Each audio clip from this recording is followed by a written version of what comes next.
ವಿದ್ಯುತ್ ತಂತಿ ತಗುಲಿ ಸ್ಥಳದಲ್ಲಿಯೇ ಕಾರ್ಮಿಕ ಸಾವನ್ನಪ್ಪಿರುವ ಘಟನೆ ಚನ್ನಗಿರಿ ತಾಲೂಕಿನ ಕಾಕನೂರು ಗ್ರಾಮದಲ್ಲಿ ನಡೆದಿದೆ.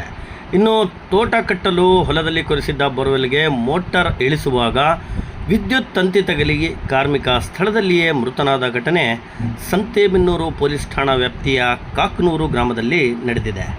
ಮೃತ ದುರ್ದೈವಿಯನ್ನು ಚನ್ನಗಿರಿ ಪಟ್ಟಣದ ಒಡ್ನಾಳ್ ರಾಜಣ್ಣ ಬಡಾವಣೆಯ ನಿವಾಸಿ ಹನುಮಂತಪ್ಪ ಎಂದು ಗುರುತಿಸಲಾಗಿದೆ.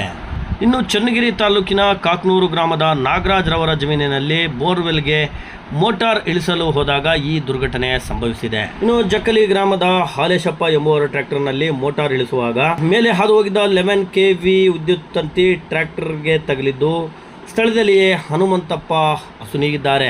ಇನ್ನು ಈ ಸಂದರ್ಭದಲ್ಲಿ ಹಾಲೇಶಪ್ಪನವರಿಗೂ ವಿದ್ಯುತ್ ಶಾಕ್ ಆಗಿದ್ದು ಸಾವಿನಿಂದ ಪಾರಾಗಿದ್ದಾರೆ. ಇನ್ನು ಘಟನೆಯ ಸ್ಥಳಕ್ಕೆ ಸಂತೇಬೆನ್ನೂರು PSI ಜಗದೀಶ್ ಭೇಟಿ ನೀಡಿ ಪ್ರಕರಣವನ್ನು ದಾಖಲಿಸಿಕೊಂಡಿದ್ದಾರೆ.